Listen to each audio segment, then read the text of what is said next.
Querido Señor, gracias porque podemos estar nuevamente conectados.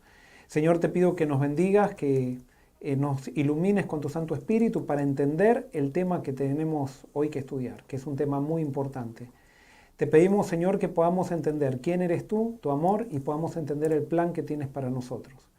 Y te pido que todo esto nos lleve, Señor, a un deseo más profundo por encontrarnos contigo en tu segunda venida. Bendice a todos los que se han conectado con nosotros y esto te lo pedimos sin merecerlo en el nombre de Jesús. Amén. Amén. Muy bien, estoy seguro que si yo les pregunto a ustedes, si les preguntaría a ustedes o les pediría a ustedes que hagan la introducción, que hago todos los miércoles, ustedes ya la podrían hacer muy bien. Pero entonces, como no les puedo preguntar, voy a tener que hacerla yo nuevamente. Pero entonces, nosotros dijimos que el Apocalipsis comienza con un problema. ¿Cuál es el problema en que comienza el Apocalipsis? Es que Jesús quiere venir, pero su pueblo no está preparado. Entonces Jesús da 7 profecías en el Apocalipsis dirigidas estas profecías para su iglesia. Pero la profecía más importante que tiene el Apocalipsis es la primera profecía, en la cual Dios hace un llamado al arrepentimiento a su pueblo. Y Dios sabe que ese arrepentimiento que Él está esperando de su pueblo va a venir por una revelación de Jesús. Su pueblo tiene que saber quién es Jesús y a raíz de esa revelación de Jesús, si ellos aceptan la revelación de Jesús, su pueblo se va a arrepentir y entonces va a quedar de esa manera preparado para vivir los acontecimientos finales. La primera profecía termina en suspenso porque no se sabe qué es lo que va a pasar. Pero entonces pasamos a la segunda profecía que comienza con un problema nuevamente. ¿Y cuál es el problema? Hay un grupo que se arrepintió, pero ese grupo, que en la Biblia está siempre simbolizado por cereales, o sea que es trigo, está mezclado con cizaña. Y como el trigo está mezclado con cizaña, no puede predicar con poder este grupo. Entonces Dios, así como Él salva por gracia, también se va a encargar de purificar a su iglesia, de purificar su pueblo para que quede solamente el trigo. Entonces la segunda profecía nos describe qué es lo que va a hacer Dios para purificar a su iglesia.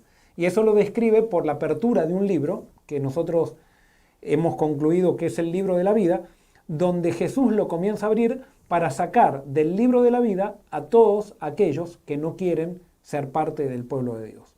Entonces, cuando comienza a abrir el libro de la vida, cada uno de los sellos del libro de la vida, hay acontecimientos que ocurren en la tierra que repercuten en el pueblo de Dios y que van purificando a la iglesia. Entonces, al final de los primeros 6 sellos que se abren, entonces hay una pregunta y se dice, ¿quién podrá estar en pie? Porque ya se describe la segunda venida de Cristo. ¿Quién podrá quedar en pie? ¿Y quiénes son el resultado de este zarandeo que hace Dios en su pueblo? Entonces, esa misma profecía presenta que como resultado de ese sacudimiento del pueblo de Dios quedan 144.000 que vienen de las tribus de Israel. Y después de presentar a los 144.000, presenta una gran multitud frente al trono de Dios después de haber pasado ya la gran tribulación y después de haber venido Cristo por segunda vez. ¿Por qué muestra una gran multitud que viene de toda nación, tribu, lengua y pueblo? Porque esa visión de gente de toda nación, tribu, lengua y pueblo de frente al trono de Dios quiere decir que es el resultado de la predicación de los 144.000. Si bien los 144.000 son poquitos, Dios les asegura que el resultado de sus esfuerzos va a ser recompensado con una gran cosecha. Y entonces les muestran la cosecha, ya por anticipado, de una gran multitud que va a estar frente al trono de Dios. La tercera profecía comienza también con un problema. ¿Y cuál es el problema? Ahora quedó el pueblo de Dios que es chiquito, son 144.000 literales o simbólicos, pero son poquitos, el cereal es poquito, y hay que predicar el evangelio a todo el mundo. Entonces, ¿qué es lo que va a hacer Dios? Dios lo que va a hacer, va a permitir que, va a permitir el hecho de que haya desastres ecológicos en la tierra, y con ese propósito, entonces los 144.000 pueden predicar con poder y traen solución a esos desastres ecológicos que vienen sobre la tierra, que no los envía Dios, sino que son el resultado de que el mundo se está apartando de Dios, que el Espíritu Santo se está yendo de la tierra, entonces la tierra queda a la merced de las fuerzas naturales que cuando Dios deja de sustentarlas implosionan sobre sí mismas. Entonces, las primeras 4 trompetas dijimos que son o mejor dicho, la profecía de las trompetas es una profecía que anticipa plagas, que son las primeras plagas con misericordia que Dios va a permitir en la tierra, que van a ser un anticipo de las últimas plagas que ya van a ser sin misericordia. Nosotros la semana pasada analizamos las primeras 4 trompetas y dijimos que las primeras 4 trompetas, por lo menos desde el punto de vista que nosotros pensamos, la estamos interpretando prácticamente literalmente. O sea, la primera trompeta consideramos que es meteoritos pequeños que caen sobre la Tierra. La segunda trompeta, un asteroide que cae en el mar y como consecuencia de caer en el mar produce muchos barcos se hunden, produce cierta clase de tsunamis que afectan a las ciudades que están en la costa del mar o del océano donde haya caído, y eso va a traer un desequilibrio natural y a la vez un desequilibrio social, un desequilibrio económico. Ante ese desequilibrio, los 144.000 van a tener respuesta. La tercera trompeta es un asteroide cayendo en la Tierra, y cuando cae ese asteroide en la Tierra, en una región, se levanta tanto humo y tanto polvo que produce lo que dice la cuarta trompeta, que es un oscurecimiento del sol, la luna y las estrellas. Esto va a producir toda una conmoción en el mundo, donde todo el mundo va a estar buscando por respuesta.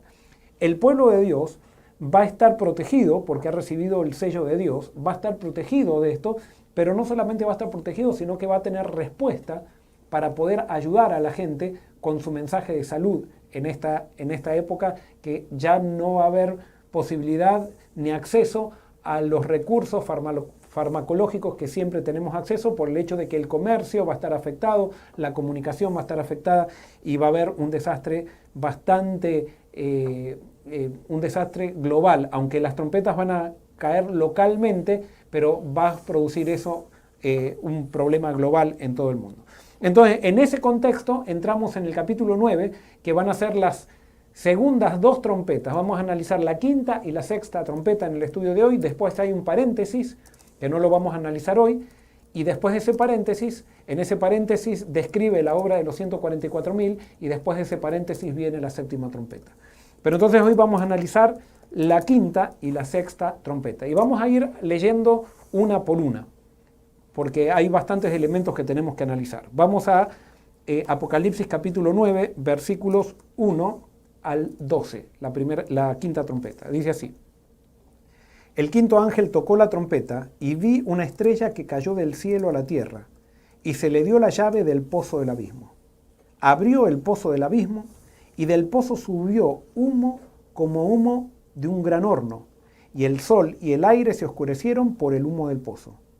Del humo salieron langostas sobre la tierra, y se le dio poder como el poder que tienen los escorpiones de la tierra.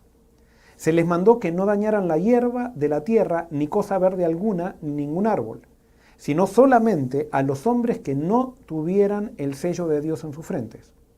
Pero no se les permitió que los mataran, sino que los atormentaran 5 meses, y su tormento era como el tormento del escorpión cuando hiere al hombre. En aquellos días los hombres buscarán la muerte, pero no la hallarán.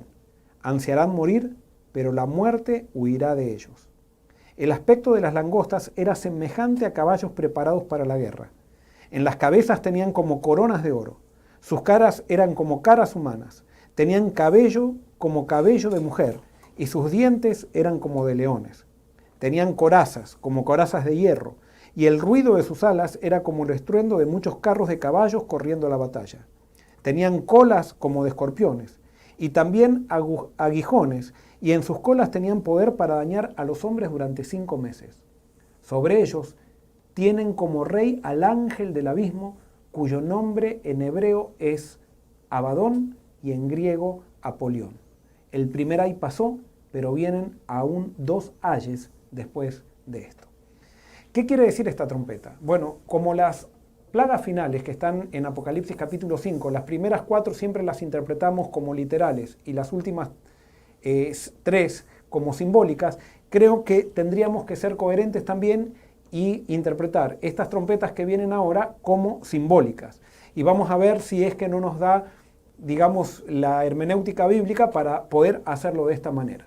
Primero vamos a centrarnos del versículo 1 al 3 porque allí tenemos las claves para poder entender bien qué significa esta trompeta. Dice, el quinto ángel tocó la trompeta y vi una estrella que cayó del cielo a la tierra y se le dio la llave del pozo del abismo.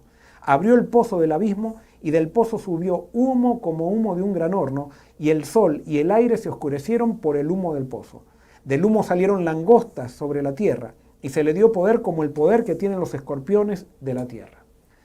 Vamos a analizar primero una frase que es clave para entender esto. Cuando dice, el quinto ángel tocó la trompeta y vi una estrella que cayó del cielo a la tierra, la frase en el griego no dice, y vi una tierra que cayó del cielo, una estrella que cayó del cielo a la tierra, sino que dice, y vi una estrella que había caído del cielo a la tierra. Si esto es simbólico y esta estrella es simbólica, tenemos que analizar en la Biblia ¿cuál es la estrella que cayó del cielo a la tierra? Y yo ya sé que ustedes ya están adivinando la respuesta o la están conectando con otros pasajes de la Biblia. ¿Cuál es esa estrella que cayó del cielo a la tierra?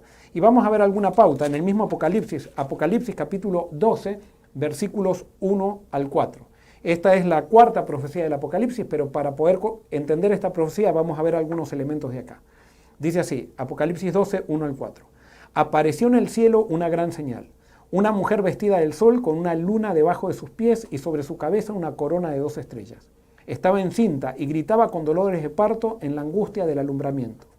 Otra señal apareció en el cielo, un gran dragón escarlata que tenía 7 cabezas y 10 cuernos, y en su cabeza tenía 7 diademas.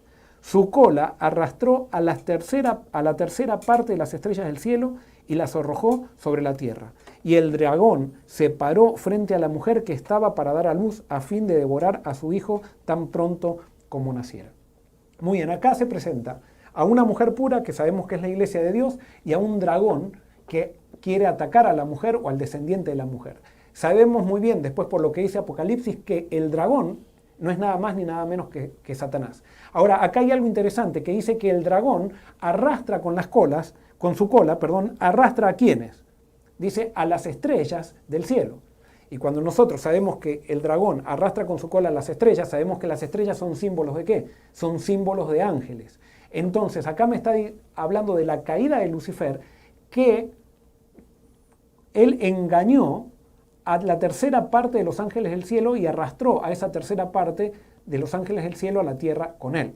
Entonces acá tenemos ya una referencia donde las estrellas están simbolizadas, o sea, mejor dicho, los ángeles están simbolizados con estrellas. Y vimos que en la quinta trompeta dice, y vi una estrella que había caído del cielo a la tierra.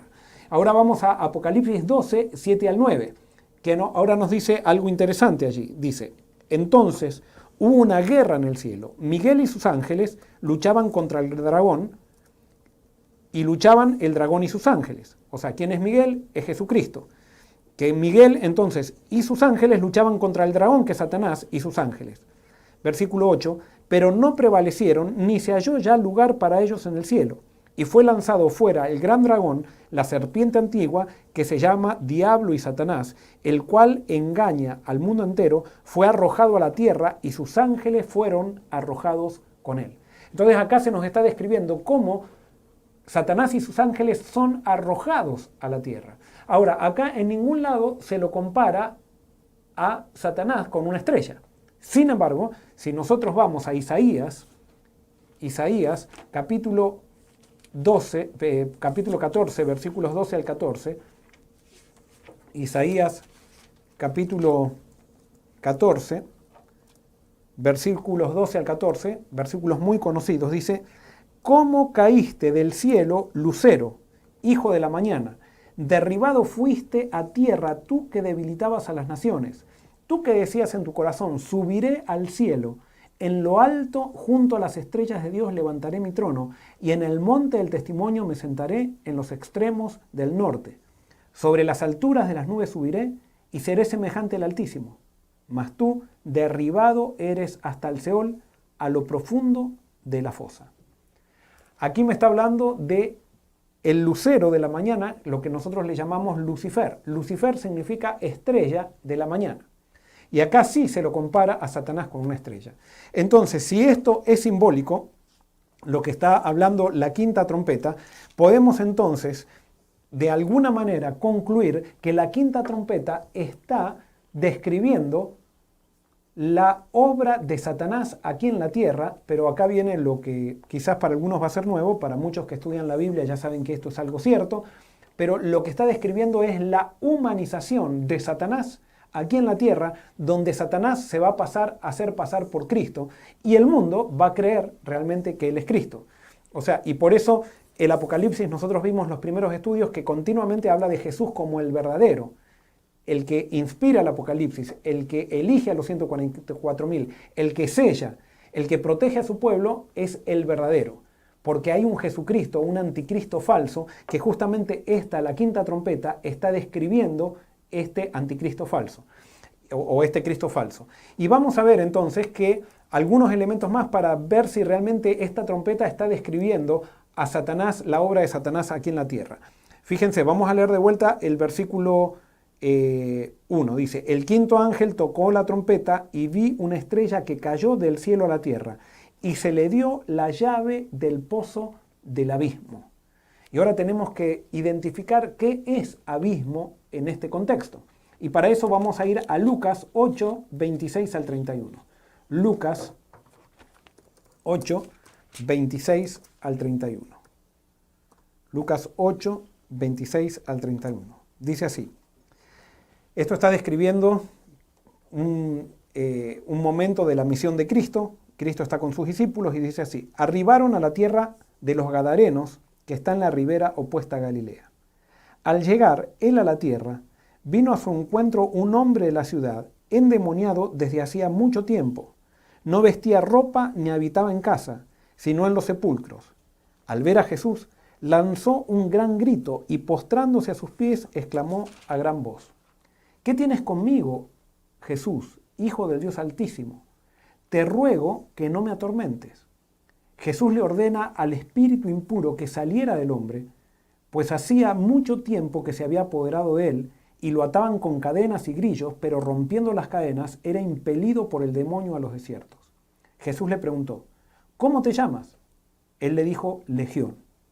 Muchos demonios habían entrado en él y le rogaban que no los mandara, escuchen bien, y les rogaban que no los mandara al abismo. Había allí un hato de muchos cerdos que pasían en el monte y le rogaron que los dejara entrar en ellos y les dio permiso. Entonces los demonios salieron del hombre y entraron en los cerdos y el hato se precipitó por un despeñadero al lago y se ahogó. Fíjense qué interesante, Jesús se encuentra con estos endemoniados. Los endemoniados comienzan a hablar con Jesús y lo comienzan a reconocer como, digamos, el Señor de todo. Los demonios lo reconocen. Los demonios lo reconocen como Señor de todo y entonces le piden algo a Jesús. Dice, por favor, no nos mandes al abismo. Y Jesús dice, está bien, vayan a los cerdos. Y bueno, acá podría venir la pregunta, ¿por qué Jesús permitió que vayan a los cerdos? Justamente Jesús permitió que vayan a los cerdos para que vean los endemoniados y la gente que era testigo alrededor, qué era lo que estaban dispuestos a hacer los demonios con estos endemoniados. ¿Por qué los demonios no destruían a los endemoniados como destruyeron a los cerdos? Simplemente porque todavía el amor de Dios y la gracia de Dios estaba trabajando en estos endemoniados, a pesar de estar endemoniados. Fíjense la paciencia de Dios, la tolerancia de Dios con el ser humano, que todavía estos endemoniados todavía tenían acceso a la gracia de Dios. Y por eso Jesús permite que los demonios no los manda al abismo, sino que los manda a los cerdos para que la gente pueda ver realmente qué era lo que se proponían los demonios en estos hombres. Ahora, lo interesante es que entonces aparentemente, de acuerdo a lo que dice este texto, el abismo es un lugar donde están los seres espirituales que siguen a Satanás y donde aparentemente no tienen acceso a salir del abismo a menos que se den ciertas condiciones. Entonces, en esta trompeta se dice que hay una estrella que había caído del cielo a la tierra, que interpretamos que es Satanás, que se le da la llave del pozo del abismo. O sea, se le da la llave del lugar del abismo donde los demonios están allí y que no pueden salir porque simplemente pueden salir. O sea, hay algo que se tiene que dar para que salgan. En este caso se le da un permiso, se le da la llave a Lucifer para que lo abra. No es porque Lucifer quiere, sino es porque se le da un permiso para que salgan los demonios. Y entonces en el versículo 3 dice, y del humo salieron langostas sobre la tierra y se les dio poder como el poder que tienen los escorpiones de la tierra. Ahora fíjense, los demonios, si este es Lucifer, estas langostas simbolizan los demonios que salen del abismo, y acá los demonios se los compara con escorpiones. Y entonces vamos a ver ahora también en Lucas capítulo 10, Lucas capítulo 10, versículos 17 al 20, Lucas 10,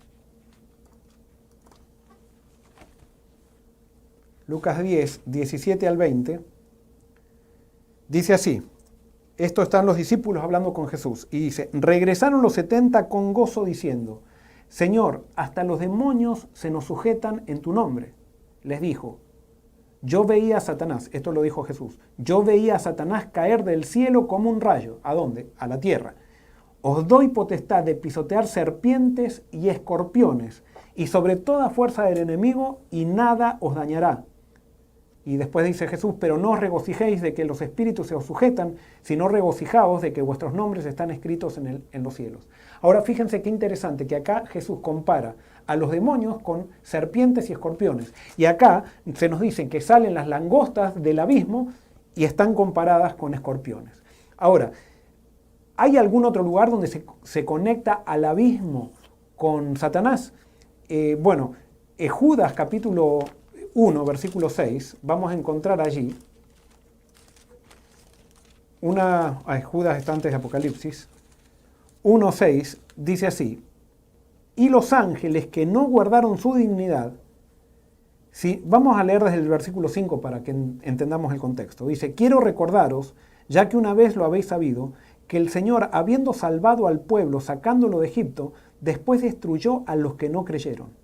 Y a los ángeles que no guardaron su dignidad, sino que abandonaron su propio hogar, los ha guardado bajo oscuridad en prisiones eternas para el juicio del gran día.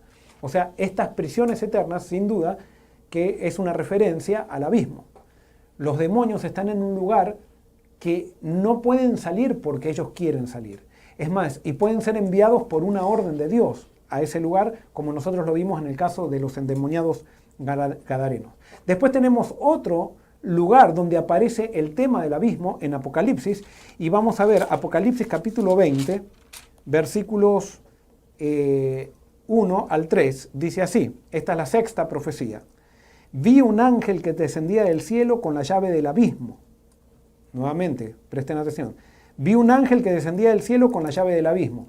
Esa llave se le había entregado en la quinta trompeta a Satanás, a Lucifer, y una gran cadena en la mano. Prendió al dragón, la serpiente antigua, que es el diablo y Satanás, y lo ató por 1000 años y lo arrojó al abismo. Lo encerró y puso un sello sobre él para que no engañara más a las naciones hasta que fueran cumplidos 1000 años. Después de esto debe ser desatado por un poco de tiempo. De acuerdo a lo que interpretamos por el Apocalipsis, esto está después de la segunda venida de Cristo. Cristo viene y dice que pone a Satanás nuevamente en el abismo.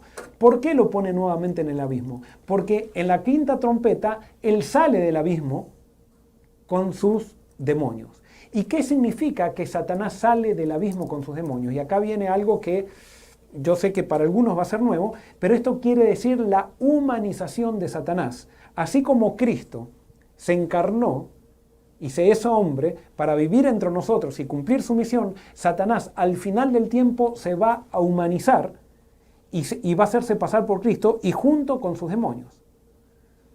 Entonces acá está describiendo algo que va a ser el gran engaño. Este va a ser el clímax del engaño de Satanás.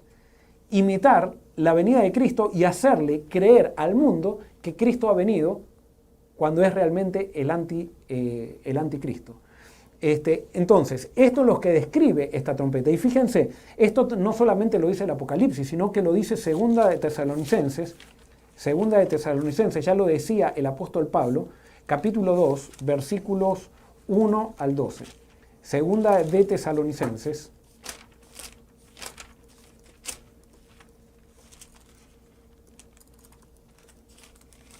capítulo 2, versículos 1 al 12. Fíjense lo que dice el apóstol Pablo.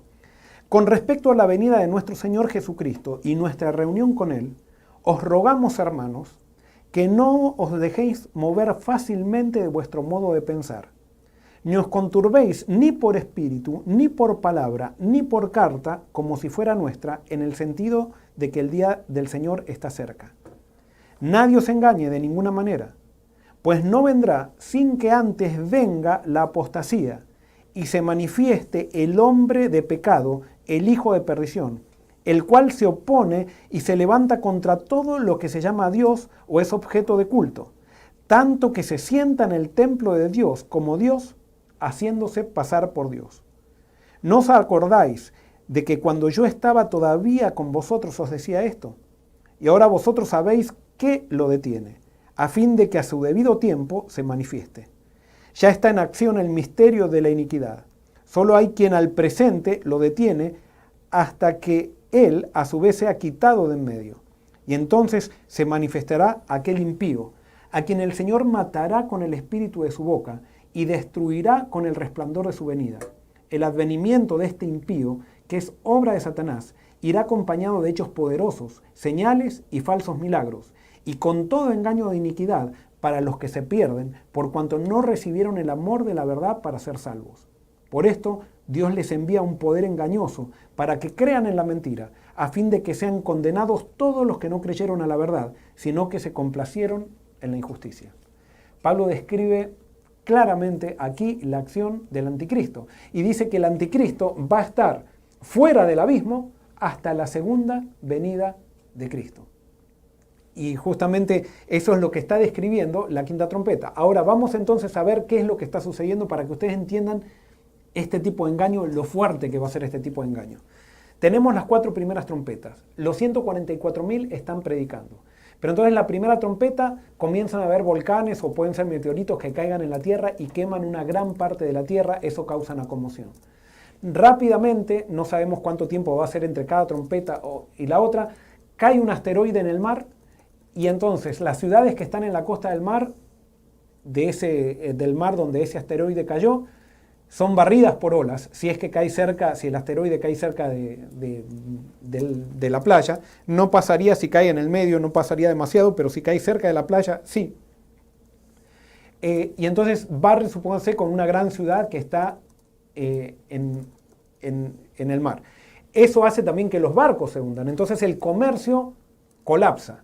No solamente que el comercio colapsa, sino que ahora entonces ya no hay comidas en los supermercados. Y entonces al no haber comidas en los supermercados, ahora las ciudades comienzan a tener, digamos, gran necesidad de alimentos. Y entonces como no hay alimentos, ahora cada uno comienza a luchar dentro de las ciudades para buscar alimento y para poder sobrevivir a esta situación. Mientras está dándose todo este caos, hay otro asteroide, pero ahora cae en la Tierra, en una región de la Tierra. Y cuando cae en esa región de la Tierra, como dice, como nosotros vimos, la National Geographic hicieron un modelo computarizado si es que cae un asteroide sobre la Tierra, y una de las cosas, uno de los efectos colaterales sería oscurecimiento del Sol, de la Luna y las estrellas, y que las aguas se vuelven tóxicas y anóxicas. Entonces ahora hay un gran problema porque donde cayó el asteroide solamente estaba el agua que estaba en los supermercados, pero ya no hay agua potable. Entonces toda esa gente, si eso cae en un país desarrollado, el país desarrollado va a querer ir a buscar fuentes de agua en otros lados. Eso va a generar un caos total. Esto va a traer violencia, va a traer todo tipo de enfermedades, de pestes. O sea, el desastre va a ser exponencial. Entonces, en ese desorden, los 144.000 son los que tienen explicación, y como ellos estaban predicando el Apocalipsis, no lo predicaban para hacer evangelismo, sino que ellos sabían lo que iba a pasar, porque yo no creo que esta sea realmente el principal método para hacer evangelismo, sino que a la gente hay que llevarla a conocer a Cristo, pero los 144.000 saben lo que va a pasar, y como saben lo que va a pasar, entonces comienzan a tener respuestas, y hay mucha gente que comienza a creer en el mensaje de los 144.000, comienzan a creer en ese Dios de amor, comienzan a recibir sanidad incluso por medio de los consejos que le dan los 144.000, y entonces muchos comienzan a convertirse en cantidades. En esto los 144.000 están con el poder de Dios, o sea, Dios los ayuda con su poder predicando. Pero entonces, en todo este desastre, ahora Satanás interviene en la tierra. ¿Por qué Satanás interviene en la tierra? ¿Por qué Satanás se humaniza? Satanás sale del abismo porque Dios le da permiso y también porque la maldad del hombre permite que Satanás actúe con más poder. Así como hay un pueblo que permite que Dios actúe con más poder, también los que rechazan al pueblo de Dios y persiguen al pueblo de Dios con su actitud permiten que Satanás actúe de una manera más marcada. Entonces Satanás viene, se hace hombre, pero se hace hombre como un ser humano, y él se proclama como el nuevo rey, el nuevo director del orden mundial, que todo el mundo habla, de todo esto. Nosotros sabemos que todas las culturas de alguna manera esperan un Mesías, y todas las filosofías siempre vemos que en la mayoría de las filosofías, sean orientales, sean occidentales, esperan un Mesías. Entonces este Mesías ahora viene y con su poder, porque Satanás va a tener poder, él dice que es Cristo y viene a traer solución a todo el problema que causaron las primeras 4 trompetas. Y comienza a ordenar la tierra, comienza a ordenar el caos económico que hay, comienza a ordenar las catástrofes sociales que se generaron, o sea, comienza a haber un orden. Entonces la gente ahora dice, Cristo ha venido. Pero resulta que hay un grupito, que es el que estaba predicando con poder, que dicen, no, no es Cristo, ese es Satanás. Imagínense la gente que ahora tiene la esperanza puesta en este nuevo ser, que tiene poder, que habla como Cristo, que tiene una voz melodiosa, que repite incluso las enseñanzas que Cristo decía aquí en la tierra. La gente se vuelve loca por seguir a esta persona. Si ahora se vuelven locas simplemente por un dictador y lo siguen como un ídolo, imagínense a alguien que muestre bondad, que tenga poder y que haga milagros. Que dice Pablo que va a hacer milagros, que sane a los enfermos, que quite las pestes y todo. La gente va a estar enloquecida por ser protegida por este hombre de bien, que sería nada más ni nada menos que el anticristo. Pero entonces a los 144.000, al poner sospechas con esta persona, entonces comienza una batalla superlativa, que nosotros esas batallas después están descritas en lo que viene en el resto del Apocalipsis. Entonces, sin duda que la quinta trompeta nos está mostrando la obra de Satanás cuando viene, cuando él se humaniza y se hace hombre y está en medio nuestro. Entonces, vamos a ver lo que pasa después en esa trompeta. Dice, se le mandó que no dañasen, o sea, las langostas, a los demonios, se le mandó que no dañaran la hierba de la tierra, ni cosa verde alguna, ni ningún árbol, sino solamente a los hombres que no tuvieran el sello de Dios en su frente. Y acá viene algo importantísimo. ¿Por qué Satanás va a molestar a aquellos que no tienen el sello de Dios? Y entonces después en el versículo 5 dice, pero no se le permitió que los matara, sino que los atormentara 5 meses, y su tormento era como el tormento del escorpión cuando hiere al hombre. En aquellos días los hombres buscarán la muerte, pero no la hallarán, ansiarán morir, pero la muerte huirá de ellos. 5 meses atormentando a aquellos que no recibieron el sello de Dios. ¿Quiénes son estos que no recibieron el sello de Dios? Tenemos que verlo en su contexto. En el capítulo 7 nos habla que Dios está reteniendo los vientos para que sea sellado su pueblo, todos aquellos que se arrepintieron. Pero resulta que los sellados son 144.000, cuando tendrían que ser mucho más. Son 12.000 de una tribu, 12.000 de otra tribu, pero no es todo el pueblo de Dios, no era todo el que Dios llamó, sino que son solamente un grupo que aprecia el llamado de Dios. Otro grupo que fue llamado, que la mayoría de los que fueron llamados no quisieron ser escogidos. Y al no ser escogidos no recibieron el sello de Dios. ¿Con quién se agarra Satanás en estos 5 meses? Con aquellos que rechazaron el llamado que Dios les hizo para ser parte del pueblo de Dios. ¿Por qué? Porque hay algo que tiene Satanás, que él no perdona a aquel que Dios le dio un privilegio. O sea, Satanás no puede perdonar el hecho que haya alguien que fue llamado por Dios para un privilegio. Y entonces si Dios le quita la protección, y si esas personas no quisieron la protección de Dios, o estoy bajo la protección de Dios o estoy bajo la protección de Satanás. Y entonces Satanás se va a ensañar con esos que fueron parte del pueblo de Dios, pero que mientras estaban en el pueblo de Dios les gustaba hacer política, mientras estaban con el pueblo de Dios les gustaba perseguir a aquellos que predicaban reavivamiento, mientras estaban profesaban ser pueblo de Dios, eran personas intolerantes, eran personas que no mostraban al Dios verdadero, no mostraban al Dios que muestra Jesucristo, sino que simplemente transmitían al Dios que les enseñaron en sus iglesias, en sus instituciones religiosas.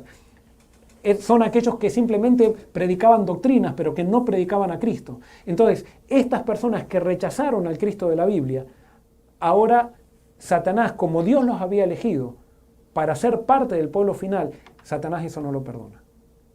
Y los va a atormentar. Y ellos van a tener la misma experiencia que tiene Satanás. ¿Cuál es la misma experiencia que tiene Satanás? Satanás y sus ángeles, yo creo, esto va a ser ya una inferencia mía, Satanás y sus ángeles desearían morir hoy mismo, pero no pueden morir. Solamente pueden morir por una orden de Dios. La vida de Satanás y de sus ángeles es miserable, es miserable. Entonces lo único que pueden hacer es destruir. Pero ellos quisieran morir. Esto es una inferencia que yo saco, o sea, una conclusión. No hay nadie que esté lejos de Dios que quiera vivir. Cuando nosotros nos alejamos de Dios tenemos una actitud destructora.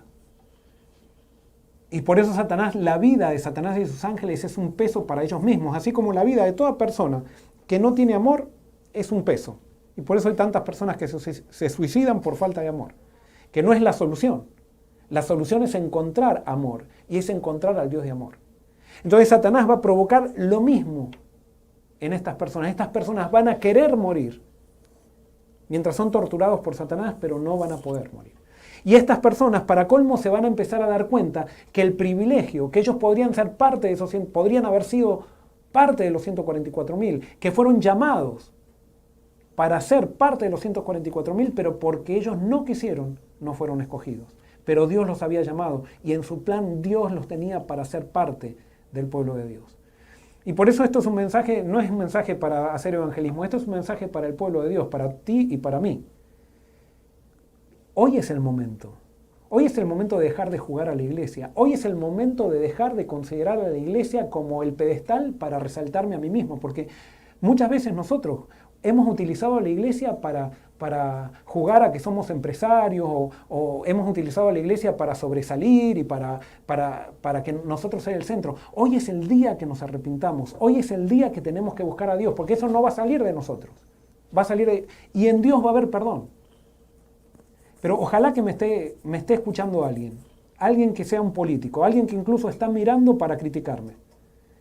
Ojalá que me esté escuchando alguien y hoy quiero decirte, tú puedes decir, ¿quién eres tú para llamarme? Simplemente te digo quién soy yo. Yo soy alguien que quiere hacer lo que Dios quiere. Entonces yo te llamo para que tú seas. Yo también he sido un político, yo también he sido un institucionalista, yo también he sido una persona que ha hecho daño y en el nombre de Dios, o sea, Dios me dio arrepentimiento. Y con eso no quiere decir que soy perfecto, no quiere decir que estoy mejor que ti, sino que la Biblia me dice claramente que la oportunidad es para todos. Y por eso quiero hoy llamar especialmente a aquel que es miembro de iglesia, que profesa ser miembro de iglesia. Dios te ha llamado a ser parte de este pueblo final y no le interesa tu pasado, no le interesa si fuiste hipócrita, no le interesa qué es lo que hiciste, no le interesa nada. Simplemente hoy, si estás mirando, es porque Dios te está llamando y porque te ama y porque tiene un plan para ti. En el nombre de Dios, basado en este mensaje, no rechaces el llamado de Dios. Muy bien, vamos a terminar. No sé si hay una pregunta o terminamos esta quinta trompeta. No hay mucho más para comentar. Terminamos la quinta trompeta y damos lugar a las preguntas. Y entonces después dice, el versículo 7 dice, el aspecto de las langostas era semejante a caballos preparados para la guerra. En las cabezas tenían como coronas de oro, sus caras eran como caras humanas. Tenían cabello como cabello de mujer y sus dientes eran como de leones. Tenían corazas como corazas de hierro y el ruido de sus alas era como el estruendo de muchos carros de caballo corriendo a batalla. ¿Qué quiere decir esto? No tengo ni la menor idea. O sea, vamos a tener que esperar a ver qué. Esto es rarísimo. O sea, algo malo, algo extraño, algo posiblemente esté describiendo maquinaria, o esté describiendo qué es lo que van a hacer los demonios que van a estar aquí interactuando con los seres humanos. no sabemos. Ahora dice en el versículo 10, tenían colas como de escorpiones y también aguijones, y en sus colas tenían poder para dañar a los hombres durante 5 meses. Sobre ellos tienen como el rey al ángel del abismo, cuyo nombre en hebreo es Abadón y en griego Apolión. El primer ay pasó, pero vienen aún ayes después de esto. Una cosa que quiero destacar es que dice que tenían colas como de escorpiones. La cola, en términos simbólicos en la Biblia, es símbolo de engaño. Fíjense, en Apocalipsis 12 dice que el dragón arrastró con su cola a la tercera parte de los ángeles del cielo. ¿Qué quiere decir arrastró con su cola? ¿Cómo los arrastró con su cola? Con engaño. Por lo tanto, cola significa engaño. Acá lo que está diciendo es que estos demonios van a engañar. ¿Y qué es lo que van a engañar? Van a hacerle creer. Esto está descrito de una manera, ¿cómo puedo decir? De una manera catastrófica, apocalíptica. Sin embargo, lo que va a presentar Satanás, acuérdense lo que dice Pablo, que Satanás se disfraza como ángel de luz. O sea, Satanás va a estar presentándose como si es el benefactor más grande que existe en la tierra. La gente se va a ir de boca con Satanás, así como se va de boca con un político nuevo que promete miles de cosas. Bueno, así nada más que ahora Satanás va a poder hacer milagros, va a hacer descender fuego del cielo, va a hacer todas las cosas que no puede hacer cuando él todavía no está interactuando con los seres humanos. Pero lo que va a engañar es que les va a hacer creer al mundo que Cristo ha llegado y que Cristo está en la tierra. Ese engaño va a ser terrible, terrible, terrible. Y solamente los que escuchen el mensaje de los 144.000 van a ser protegidos de ese engaño. Y así entonces termina la quinta trompeta. Muy bien, vamos a las preguntas, si hay preguntas. Estoy todavía procesando toda la información, pastor. Yo creo que toda la gente también. Hay muchas preguntas, así que vamos a tratar de ir en orden, tratar de poder responder el mayor número de preguntas posible. Pero me quedo con esa frase que dijiste, pastor, que dejemos de jugar a ser iglesia. Qué frase tan importante. A veces estamos jugando, como tú dices, a ser iglesia y no somos iglesia como tiene que ser. Vamos a las preguntas. Dice, Ferdinand Torres nos pregunta, pastor, ¿en qué momento de la historia de la iglesia, si ésta se hubiera arrepentido, habría permitido el regreso de Cristo? ¿Al finalizar el cumplimiento de los 2300 días, antes o después?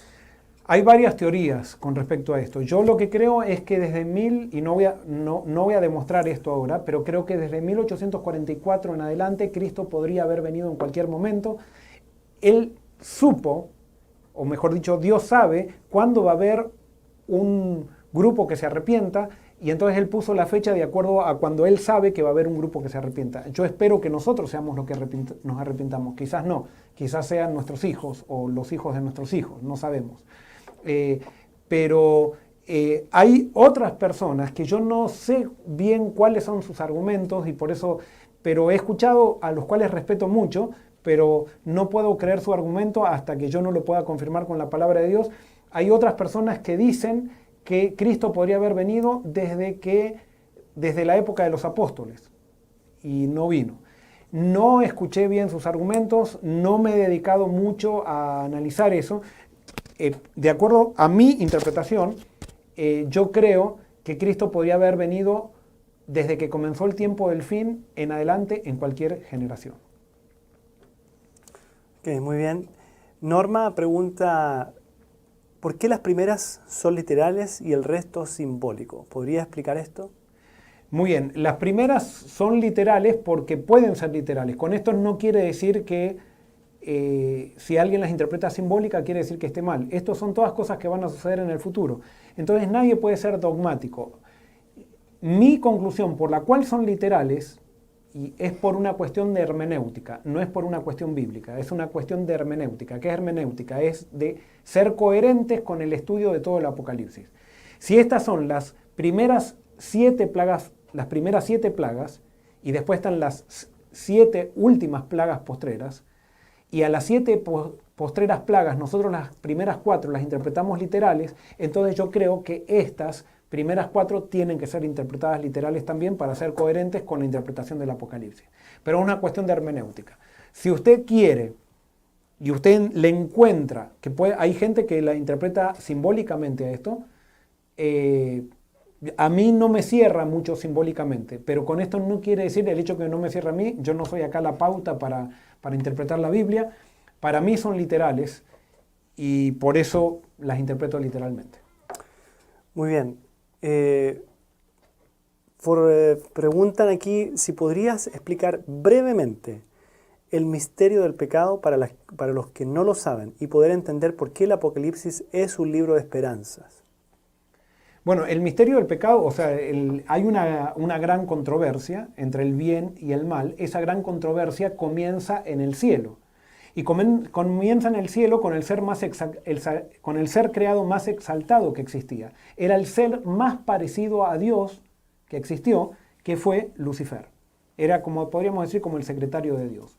Lucifer se pone en contra de Dios, y especialmente se pone en contra de Dios por algunas pautas que nosotros tenemos, algunas conclusiones que podemos sacar. Dios, bueno, es que esto si yo me pongo a decir tantos detalles... Brevemente, pastor, brevemente. Entonces Lucifer inicia una nueva posibilidad, él hace una nueva propuesta de vida. ¿Y cuál es la propuesta de vida? Que podemos ser felices independientemente de Dios. O sea, nosotros podemos ser felices sin estar ligados a Dios. Esa fue la propuesta de Lucifer. Lucifer engaña a muchos ángeles haciéndoles creer que Dios es injusto.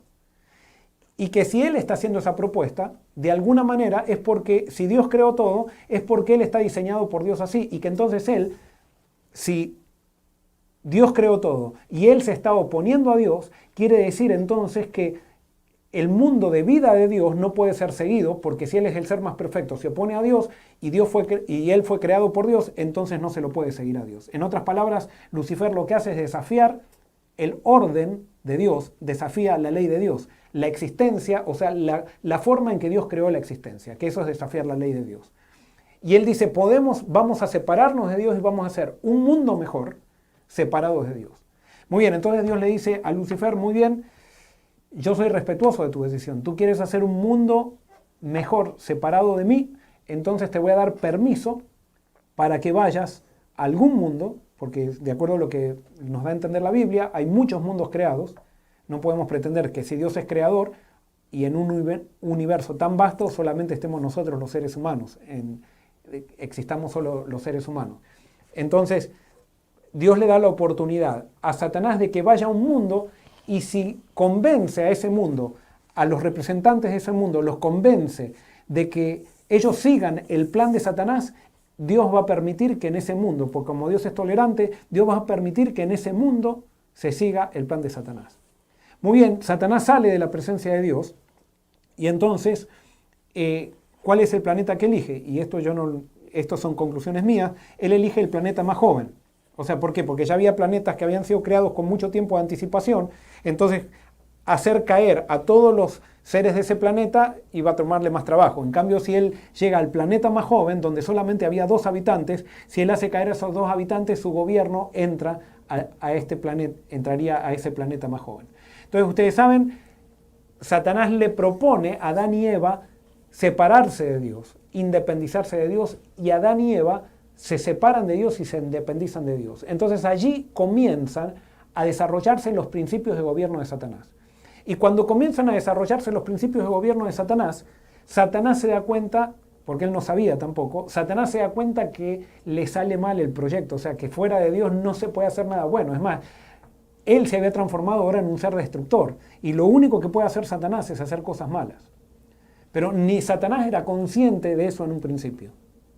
Pero entonces ahora Satanás sabe que la única manera de él subsistir es teniendo siempre gente aquí en la tierra que lo elija a él, porque Dios, como es respetuoso de las elecciones de cada persona, si los que estamos en la tierra lo elegimos siempre a Satanás, entonces Dios no puede intervenir la tierra.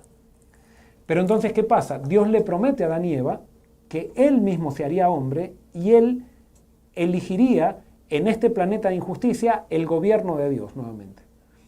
Dios se hace hombre en Jesús.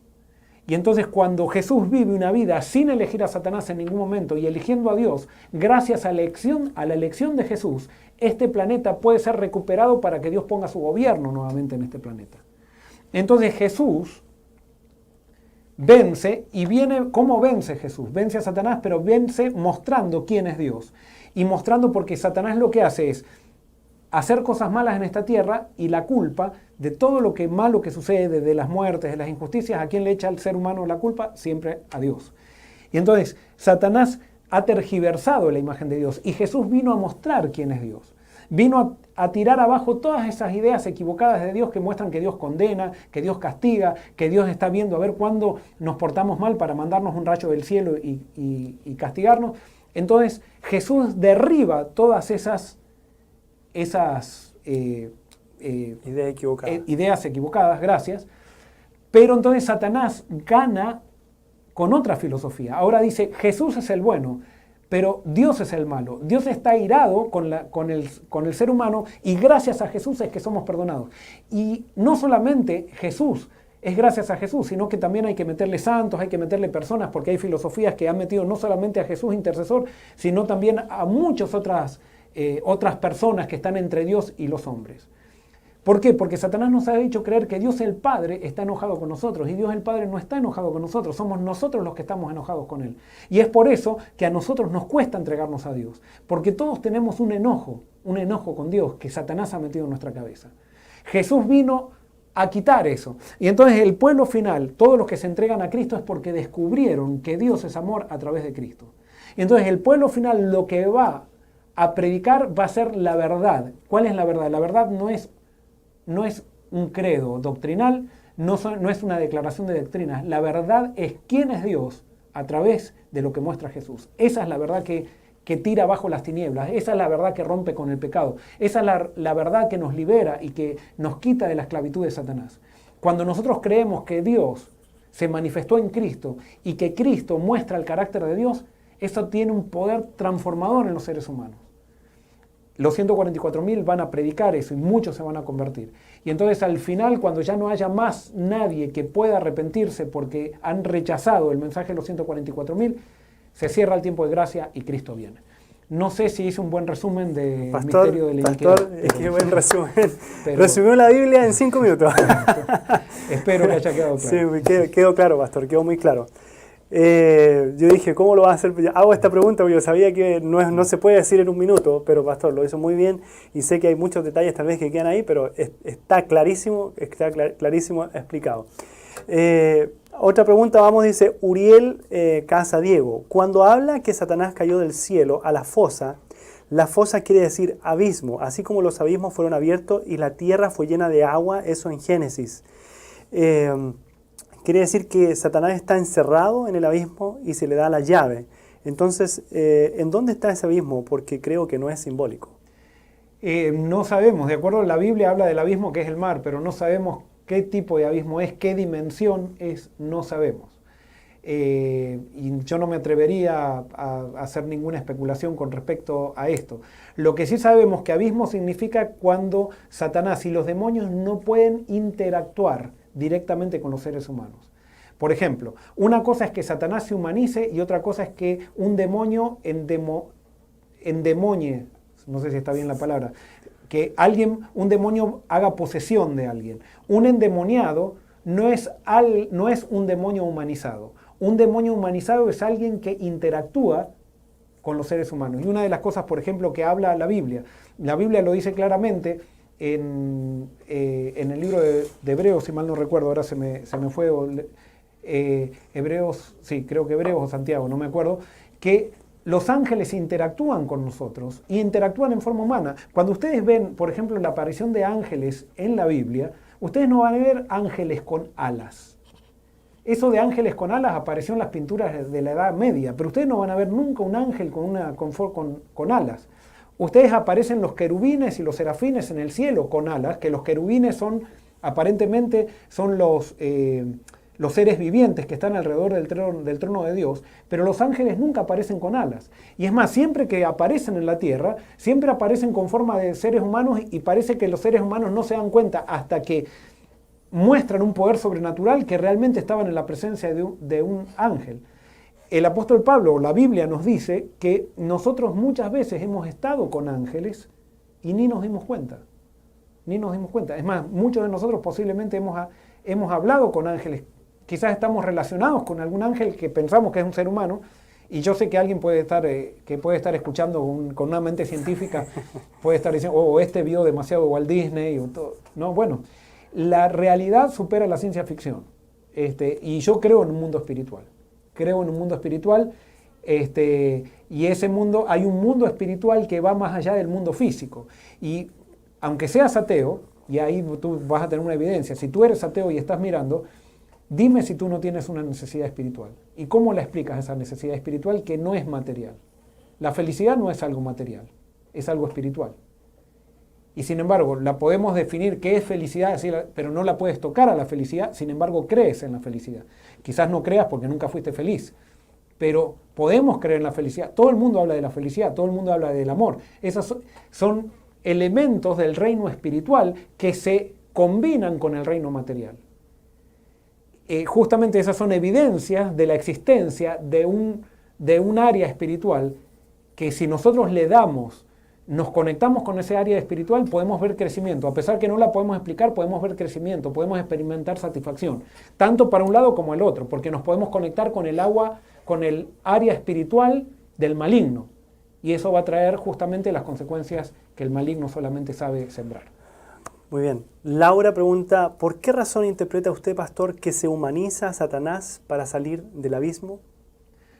Porque es la interpretación que le puedo dar justamente al hecho de salir del abismo y después entrar nuevamente al abismo en la segunda venida de Cristo. Porque sin duda la Biblia nos dice que Satanás va a imitar a Cristo, va a ser un anticristo, se va a sentar como Dios y se va a hacer adorar como Dios, nos dice Pablo, eso no lo digo yo. O sea, estos son profetas que nos revelaron lo que va a venir. Entonces eso es algo que está en la Biblia.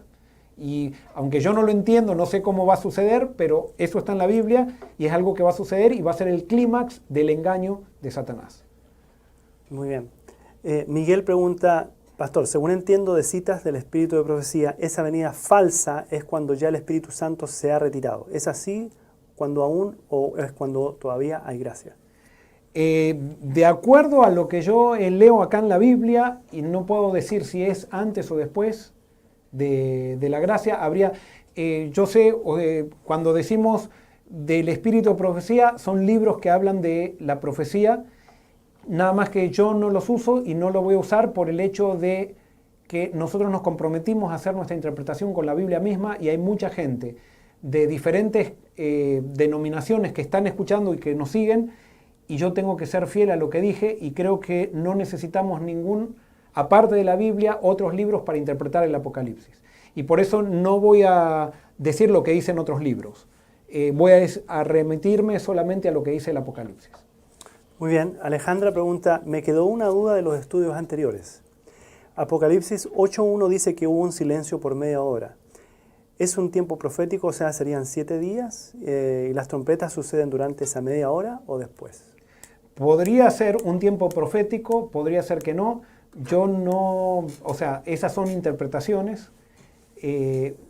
No creo que las trompetas suenen en ese momento, porque de acuerdo a lo que vemos en la profecía anterior, para mí las trompetas comienzan, a mi criterio, comienzan a sonar cuando se abre el cuarto sello de la profecía anterior. Y el silencio de media hora está al final, está en el séptimo sello. Entonces para mí está en el cuarto sello por ciertos elementos. Es que uno, una vez que tiene la idea de cada profecía, tiene que saber cómo se conecta con la otra profecía. Pero así todo, eso es lo que yo interpreto. Cada uno tiene con oración y seguir leyendo diferentes libros, como recién estaban citando otros libros de otros autores, de algo, pero lo primero es nosotros con el Espíritu Santo y con la Biblia. Y conectar un pasaje con otro y sacar nuestras interpretaciones. Muy bien. Uriel pregunta, ¿Satanás se humanizará después de las primeras plagas, antes de las postreras, para pasarse por Cristo y engañar? Para mí sí, es antes de las postreras, es justamente, va a ser el gran engaño, justamente el anticristo va a tratar de masificar a todo el mundo detrás de él. Muy bien. Wilson pregunta, ¿cuál es el propósito de Satanás al imitar la segunda venida de Cristo? ¿Por qué sigue en esta lucha si él sabe que está derrotado? Justamente es lo que tenemos que entender. Satanás piensa de una manera que nosotros la sabemos muy bien. ¿Cuántas veces tú sabías a ver, cuando alguien que es jovencito o algo por el estilo, ¿cuántas veces me he encontrado con jóvenes que saben que la chica que están de novio no le conviene? O chicas que saben que el chico con el cual están de novia no les conviene. Y sin embargo están tan infatuados y que siguen creyendo o convenciéndose que les conviene, y a pesar de que saben que no les conviene, siguen porque tienen los sentimientos ya infatuados, o sea, están obnubilados por el sentimiento. Justamente Satanás está autoengañado, si bien él sabe que va a ser destruido, él sigue creyendo que puede vencer. Porque justamente Satanás es un maestro de engaño y de autoengaño. Entonces él se engaña a sí mismo y engaña a todo el mundo. Eso es lo que hace un engañador, eso lo dice la Biblia también en 2 de Timoteo capítulo 3, dice que los engañadores engañan y son engañados. Y Satanás es alguien que engaña y es autoengañado por él mismo. Es justamente, esa es la consecuencia de separarnos de Dios. Entonces, muchas veces nosotros cuando sabemos cosas, por ejemplo, cuando yo muchas veces hablo con personas que se divorciaron o que mujeres que fueron víctimas de adulterio, y le pregunto, cuando vos estabas de novia, ¿no te imaginabas que esto iba a pasar? Y el 99,9% me dicen sí.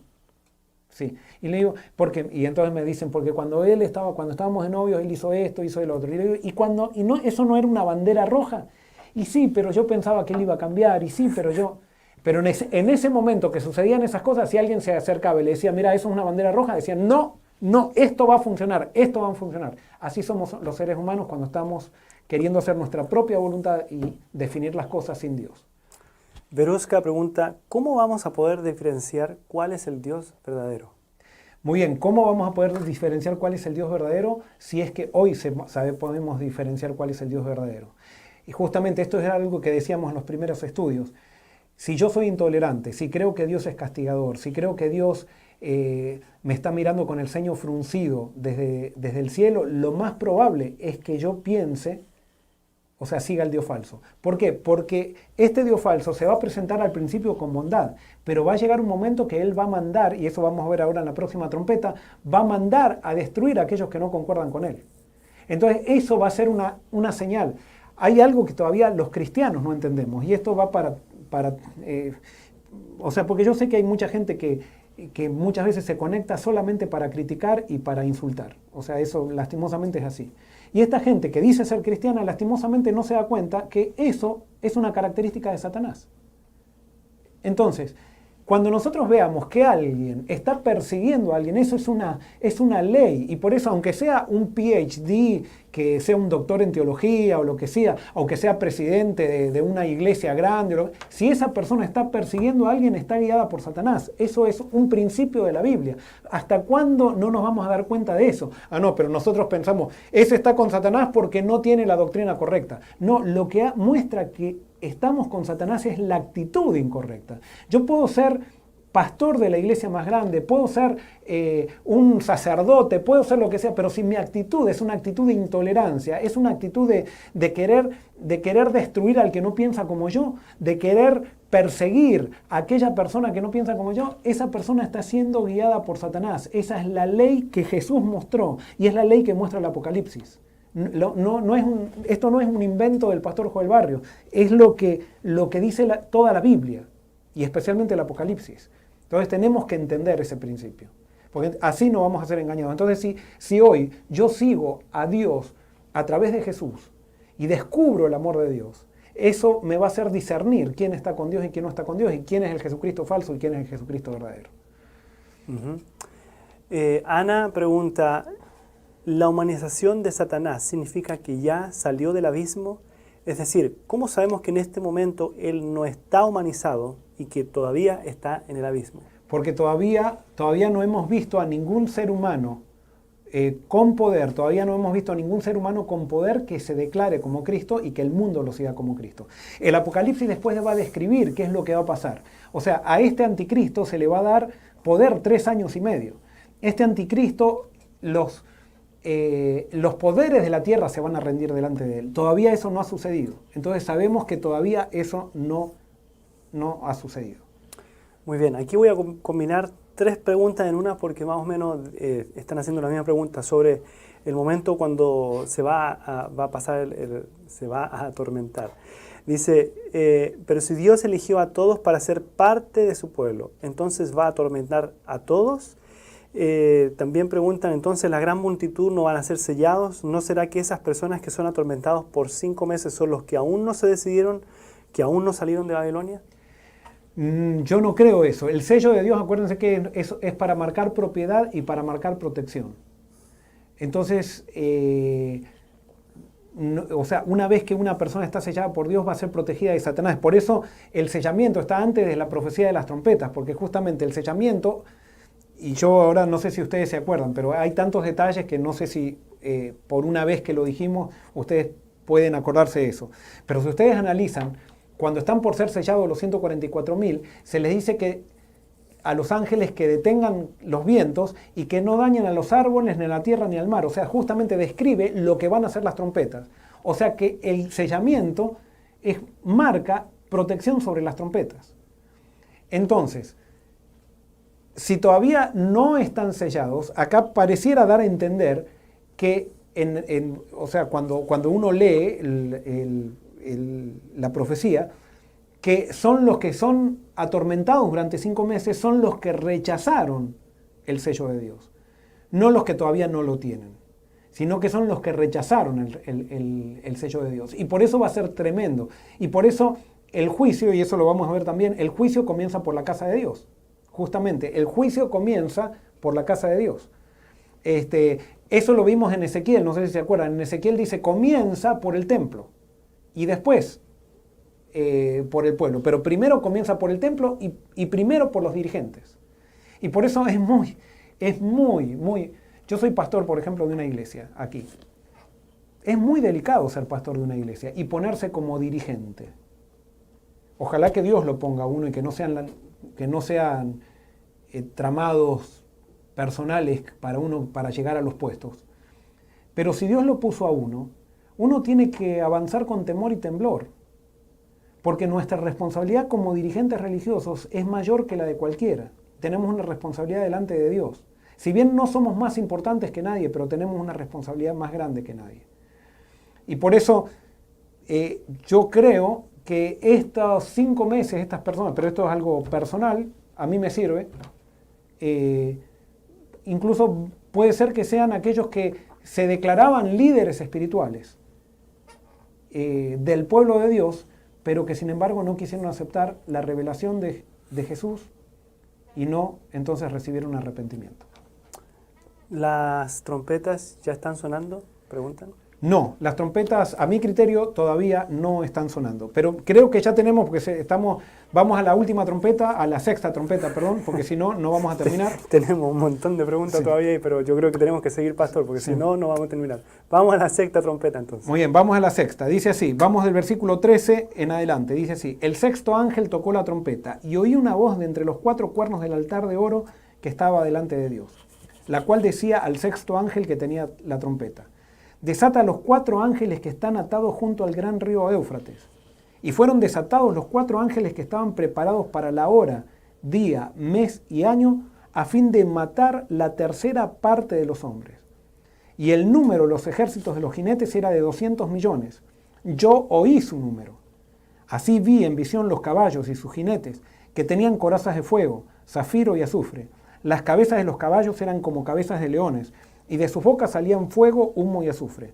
Por estas 3 plagas fue muerta la tercera parte de los hombres, por el fuego, el humo y el azufre que salía de sus bocas.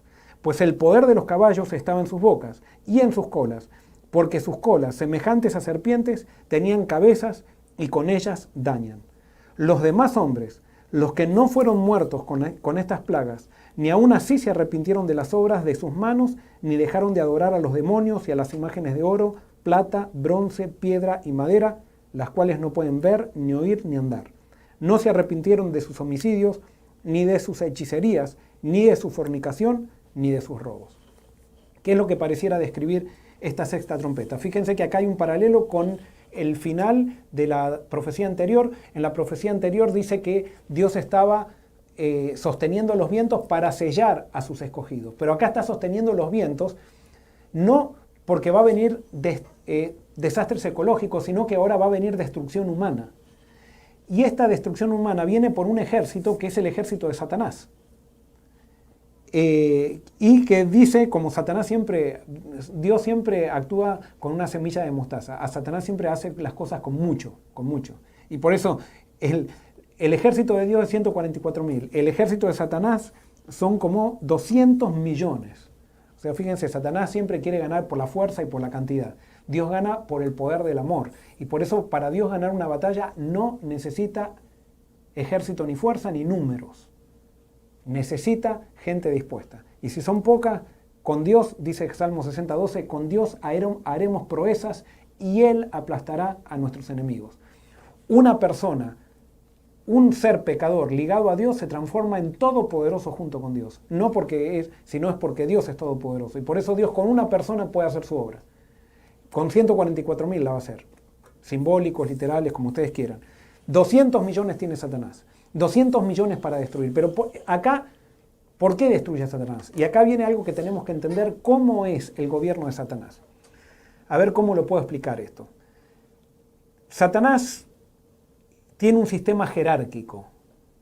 Satanás se mueve por jerarquías. Imagínense, ustedes alguna vez trabajaron en los sistemas jerárquicos, acá también en el mundo son sistemas jerárquicos. ¿Y qué pasa en los sistemas jerárquicos? Generalmente, el secretario del supervisor empieza a hablar mal del supervisor para que le quiten el puesto al supervisor y él pueda ocupar el puesto del supervisor. Pero mientras está con el supervisor se muestra amigo del supervisor. Eso lo vemos en todos los ámbitos del mundo. O sea, ese orgullo, esa competencia, ese deseo de ocupar el lugar que le dieron a otro. Eso pasa en todo el mundo, pasa en los trabajos, pasa en las iglesias. Entonces, en las iglesias muchas veces hay ancianos, eso lo he visto muchísimo en las iglesias. Por ejemplo, se eligen 10 ancianos y hay un primer anciano y vienen algunos ancianos para hablarle mal del primer anciano y decir, el primer anciano se olvidó de esto, el primer anciano se olvidó de aquello. No lo dicen, yo quiero ocupar el lugar del primer anciano, pero de alguna manera me están haciendo ver que el primer anciano no hace las cosas bien como para ser primer anciano. Eso lo veo en todas las iglesias incluso. Es más, yo muchas veces he tenido ese espíritu también con mis superiores. Lo tengo que admitir, eso soy ser humano. Pero ese espíritu es de Satanás, es de Satanás. Y hasta que no lo reconozcamos no podemos confesarlo, y si no lo podemos confesar vamos a seguir con ese pecado y vamos a seguir en el plan, vamos a seguir guiados por Satanás. Entonces, Satanás tiene, imagínense, si eso hacemos los seres humanos, imagínense en el ejército de Satanás cómo son los demonios. En el plantel de Satanás no hay paz. Todo el mundo compite para ver quién tiene más poder. Todo el mundo compite para ver quién está más cerca de Satanás. No porque les interese Satanás, sino porque les interesa el poder. ¿Cuántas veces hay personas, por ejemplo, como por ejemplo pasó con el hijo pródigo, que tienen un puesto importante o son millonarios y la gente se hace amigo de esas personas, pero no porque quieran a la persona, sino porque simplemente quieren tener poder alrededor de esa persona. Eso lo dijo Salomón en el libro de Eclesiastés. Salomón en el libro de Eclesiastés dijo, yo he llegado a ser el más grande acá en Jerusalén y me siento solo porque me he dado cuenta que mientras más cosas buenas hago, logro que la gente más me envidie. Y cuando la gente más me envidia, me rodean, pero estoy solo porque nadie me ama. Y eso es lo que pasa en la tierra. Imagínense, eso pasa entre las filas de Satanás. En las filas de Satanás no hay nadie que se sienta unido a nadie. Todos son cómplices, pero nadie está unido.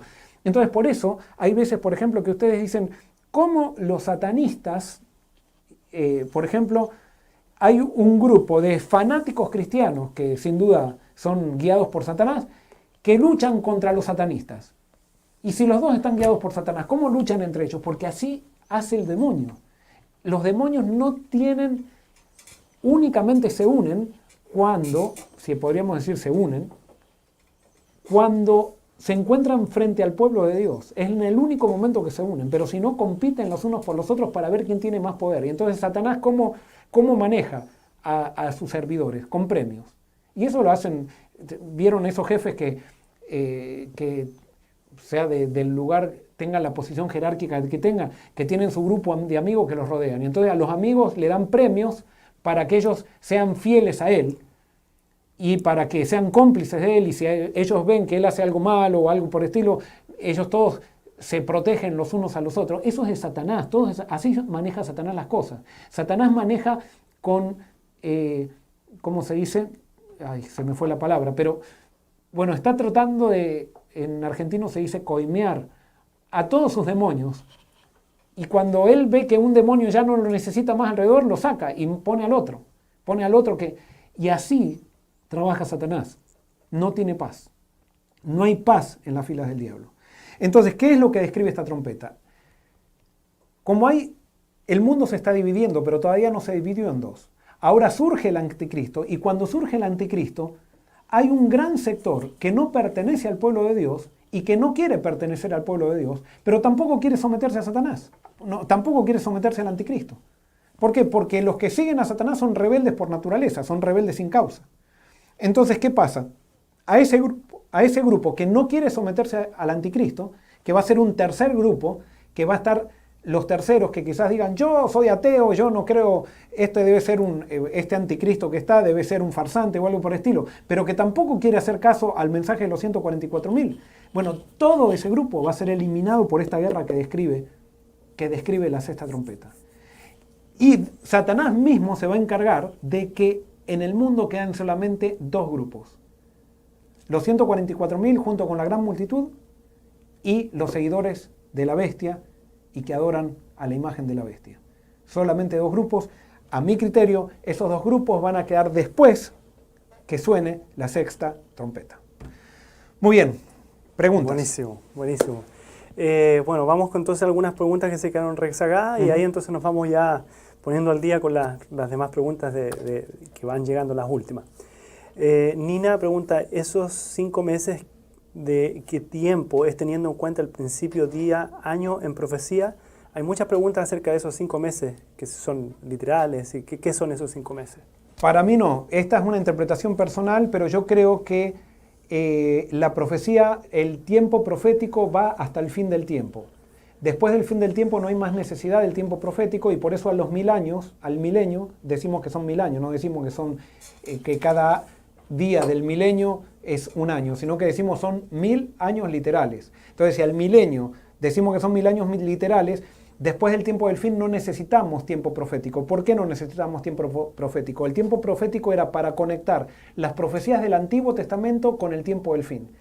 Y eso era como una escala para poder, es como por ejemplo cuando ustedes tienen un mapa que hay una escala que dice 1 centímetro equivale a 1 kilómetro.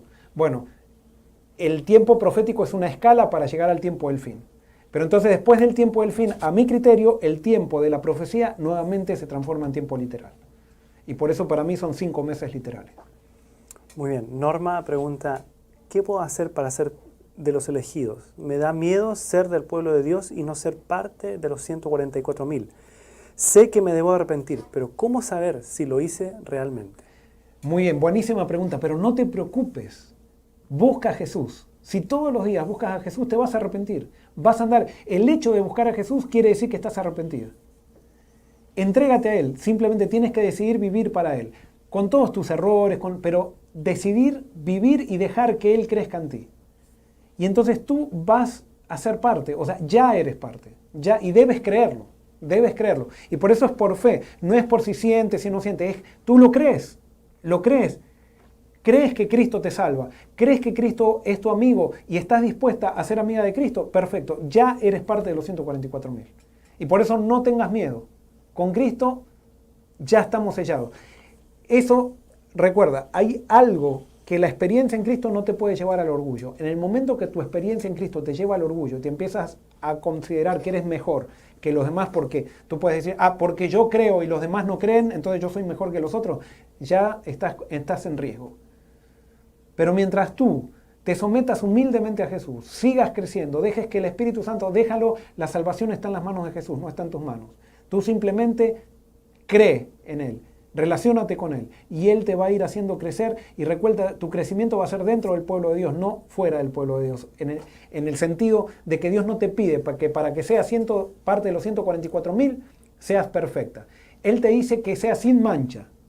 Pero justamente te explica que para ser sin mancha tienes que aceptar a Jesús, es lo único. Lo otro es como consecuencia, vas a crecer en Jesús porque Jesús te va a quitar las manchas por su justicia, no por lo que tú hagas, ni por la transformación que Jesús haga en ti, sino por la justicia de Jesús tú vas a ser, o sea, van a ser quitadas tus manchas de tus vestiduras, como dice el Apocalipsis. Lavamos nuestras vestiduras en la sangre de Jesús.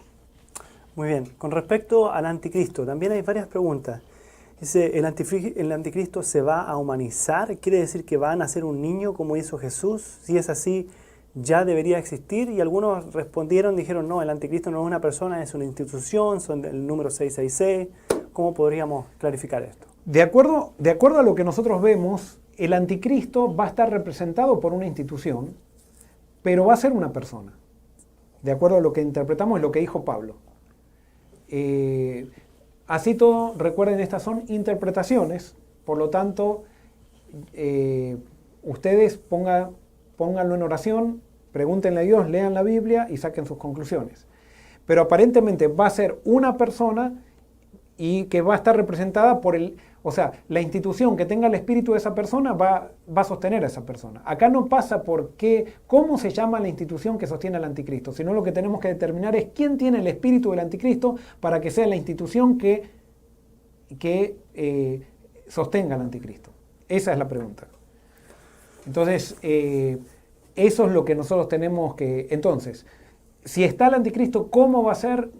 Yo tengo mis teorías que me parece que si las digo acá, puede ser que haya gente que esté de acuerdo, gente que no está de acuerdo. Tengo incluso algunas experiencias que he vivido que lastimosamente por el tiempo no puedo contarlas, pero sin duda no sabemos cómo va a ser eso de la humanización. O sea, no sabemos. Ahora, ¿por qué creemos también que Satanás va a ser humanizado? Si ustedes ven, dicen que el anticristo va a morir, va a ser destruido con el resplandor de su venida. Entonces yo les hago una pregunta. Y después también el Apocalipsis dice que el dragón, la bestia y el anticristo, la bestia y el falso profeta van a ser echados en el lago del fuego en la segunda venida de Cristo. Entonces uno dice, ¿cómo? Eso no pasa. ¿Cómo van a ser echados? Pero, ¿qué quiere decir? ¿Que van a morir en la segunda venida de Cristo? No. ¿Se acuerdan cuando Jesús se hizo hombre? Jesús se hizo hombre, pero nunca dejó de ser Dios. Sin embargo, como hombre, él podía morir.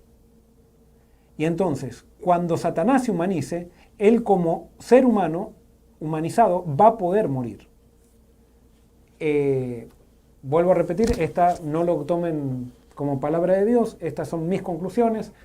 Va a poder morir y lo que va a morir en la segunda venida de Cristo va a ser la humanización de Satanás. Pero Satanás va a seguir y va a ser atado en el abismo. ¿Por qué va a ser atado en el abismo? Porque todos los que seguían a Satanás mueren en la segunda venida de Cristo. Dios se lleva a su pueblo al cielo y entonces él no puede engañar a nadie, queda atado, no puede interactuar con los seres humanos. Y cuando Satanás no puede interactuar con los seres humanos engañándolo, eso es un símbolo de que está atado y que está en el abismo. ¿Se sabe dónde nacerá el anticristo entonces? No. Y no puedo decir que van a nacer, cada uno saque sus conclusiones, no hay nada en la Biblia que lo diga. Entonces, ¿cómo va a ser? Es un misterio, por eso es el misterio de la iniquidad. Ok, aquí Rafael hace varias entre preguntas y comentarios, y me gustaría leer los tres, porque están más o menos dentro de un mismo contexto. Dice, el amor infinito de Dios puede derretir el orgullo de Lucifer, y ese es el fin del conflicto. Si Dios en su eternidad infinita sabiduría conoce el remedio para todo, ¿por qué entonces creó a Lucifer? Dios conoce el fin desde el principio, su plan de salvación es infalible. ¿Cómo es posible entonces que muchos se pierdan? Muy bien, voy a decir algo que puede escandalizar a algunos, y con esto hay ciertos temas de la Biblia que creo que el silencio es elocuencia. Si Dios quiere perdonar a Satanás, que lo perdone. A mí no me hace es más, hasta no tengo ningún problema que lo perdone. Está en Él, y yo no soy nadie para decir a Dios lo que tiene que hacer. Si Él lo quiere destruir, está en Él. Pero que yo me enoje si Dios lo quiere perdonar a Satanás, me parece que quiere decir que no tengo el Espíritu de Dios. ¿Es posible que Dios perdone a Satanás ahora? También es una pregunta que estaba ahí, ya que tú dices ese comentario. No dice eso la Biblia, que Dios ahora pueda perdonar a Satanás, por lo tanto me atengo a lo que la Biblia dice y no voy más allá. pero si alguien puede pensar, o sea, que en esta era Dios puede perdonar a Satanás, entonces me parece que en la Biblia no está eso. Ok, muy bien. Si Satanás intentara imitar la segunda venida de Cristo, entonces deberá también falsificar la resurrección de los justos.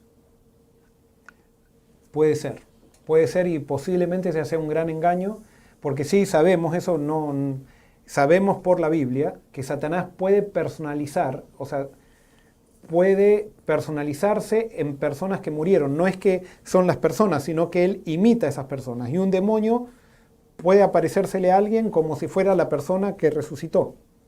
Y posiblemente ese sea un engaño muy,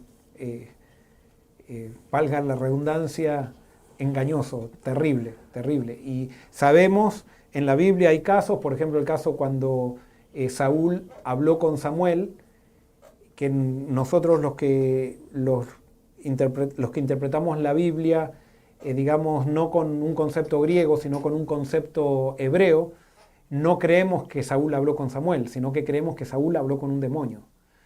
Nada más que el demonio tiene la capacidad de hacerse pasar por personas que murieron. Entonces, de acuerdo a la Biblia, si van a Eclesiastés capítulo 9, versículos 5 en adelante, o no me acuerdo bien cuáles son los versículos, pero que dice que los muertos nada saben, ni tienen conciencia y su memoria es puesta en el olvido. O sea, la muerte, de acuerdo a la Biblia, es un estado de inconsciencia. Ese es el principio hebreo, es el concepto hebreo. Los griegos introducieron el tema de la inmortalidad del alma y los griegos introducieron el concepto de la inmortalidad del alma en el cristianismo. Y en el judaísmo los babilónicos los introdujeron al concepto de inmortalidad del alma en Babilonia. Muchos judíos tomaron estos conceptos de inmortalidad del alma del concepto babilónico. Muy bien, con respecto a esto mismo, Marta nos comenta, dice, quizás pastor, con la quinta trompeta que dice que se le dio a Satanás las llaves del pozo del abismo, si el abismo es el lugar de los muertos, con todo esto de que sus caras eran como caras humanas, tenían cabello como cabello de mujer, sus dientes eran como de leones, entonces ¿será que Satanás va a personificar diferentes tipos de personas que han muerto para engañar? Podría ser. No, la verdad que habría que esperar a que suceda para ver qué es lo que va a suceder. Pero sí podría ser.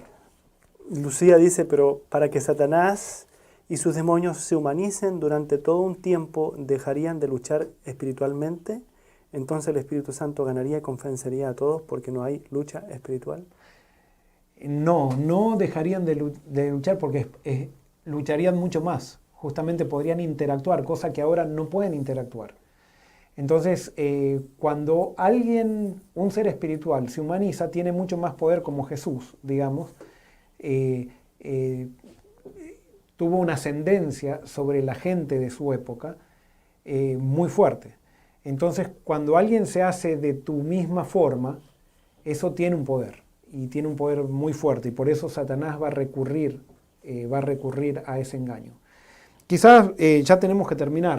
Sí, se me van a enojar aquí porque hay un montón de preguntas, pero hemos tratado de hacer.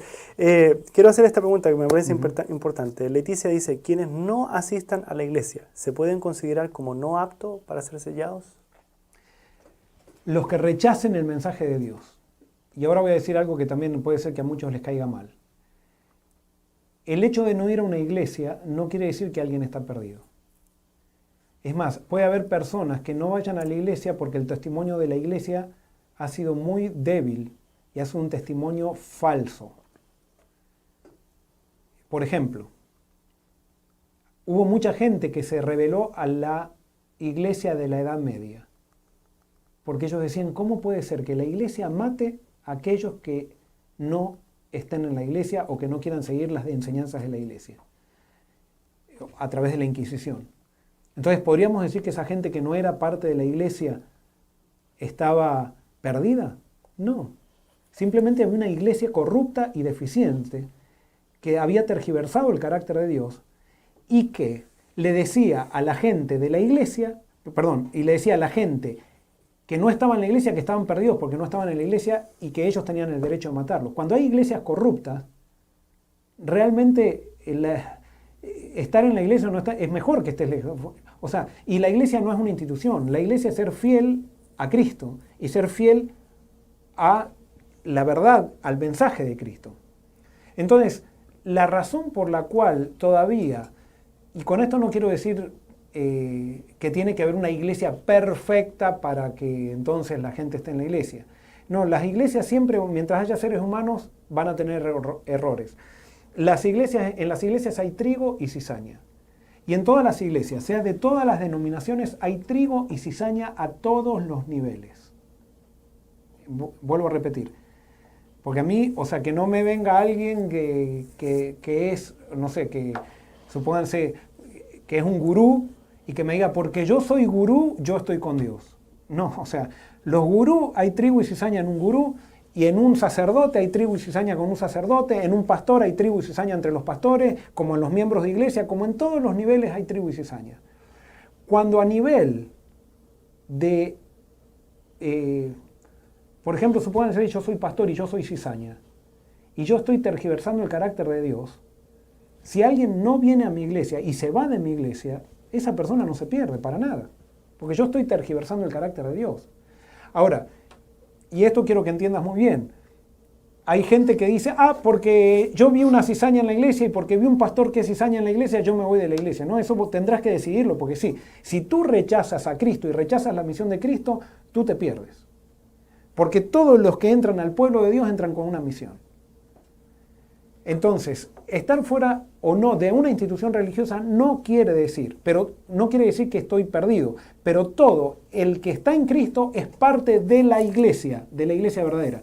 Y el que está en Cristo no actúa independientemente, actúa con el cuerpo de la iglesia, que la cabeza es Cristo. Eso lo dice la Biblia. Me encantaría, no tengo tiempo ahora de hacer un estudio de lo que es iglesia, porque hay gente que me puede malinterpretar, agarrar lo que estoy diciendo fuera de contexto y decir, el pastor Joel Barrios está diciendo que no es necesario ir a la iglesia, cosas así. Eso es una tergiversación de gente que quiere hacerme decir lo que no estoy diciendo. Yo soy pastor de una iglesia, pertenezco a una institución religiosa y siento que Dios me ha dado una misión dentro de esta institución religiosa. Tengo compañeros que sienten que tienen una misión dentro. Tengo jefes que sienten que tienen una misión dentro. Y en mi carrera yo muchas veces me he equivocado. Y como muchas veces he visto gente que se equivocó y que se equivocó conmigo también. Y eso no quiere decir que estén perdidos, que quiere decir que se equivocaron. Que mañana esos que se equivocaron pueden ser Saulos de Tarso, o sea, Pablos que pueden ser apóstoles. Todos estamos en un peregrinaje. Pero vuelvo a repetir, estar fuera de una institución religiosa no quiere decir que estoy perdido. Muy bien. Ya vamos cerrando, hay muchas preguntas, pero estaríamos hasta muy tarde. Así que hemos tratado de contestar la mayor cantidad de preguntas posibles. Y decirles lo que decía el pastor, no te fijes en las personas, no te fijes en la gente. Si te fuiste de la iglesia y te quedaste desanimado porque habían personas que te defraudaron, entonces estabas mirando a las personas y no estabas mirando a Cristo. Por eso es importante que nos sigamos reuniendo, que nos apoyemos entre nosotros y que todos juntos vayamos creciendo. Pone tu vista en Cristo y no en las personas, porque todos somos defectuosos, todos tenemos defectos, todos nos equivocamos, el pastor, yo cometemos errores, y si te fijas en nosotros, si te fijas en las personas, te vas a desilusionar, seguramente. Pero si te fijas en Cristo, Él nunca te va a desilusionar. Quiero invitarte para que te inscribas. Estaban preguntando y siguen preguntando, ¿cómo podemos inscribirnos para recibir estos seminarios que él está haciendo el pastor?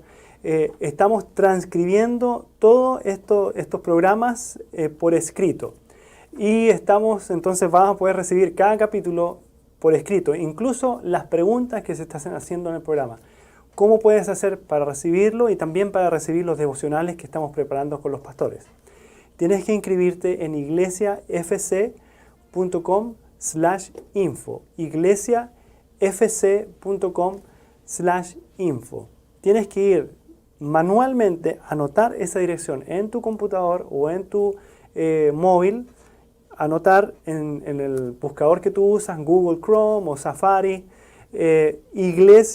escribir iglesiafc.com/info. Y cuando entres ahí, entonces te va a aparecer un formulario para que puedas llenar tu información. Así que es importante que lo hagas para de esa forma entonces poder recibir por escrito todos los capítulos de Diálogo Abierto. Aún no hemos mandado nada, estamos viendo cómo podamos poder hacer para hacerlo de buena manera, pero ya tenemos 6 capítulos escritos, así que ya podemos entonces empezar a mandar. Lo más probable es durante las próximas 2 semanas vamos a ir mandando por escrito ya diálogo abierto, y desde agosto entonces vamos a mandar también las meditaciones que van a hacer los pastores de nuestra iglesia.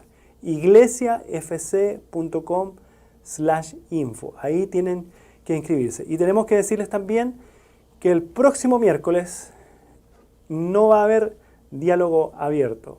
Sí, pero bueno, es por una buena razón. Nuestro pastor va a estar de vacaciones. Se merece unas buenas vacaciones para que pueda descansar, pueda disfrutar con su familia, disfrutar con la naturaleza. El pastor no va a estar con nosotros el próximo miércoles, pero estamos inventando hacer algo, para que hagamos algún programa el próximo miércoles, ustedes estén con nosotros.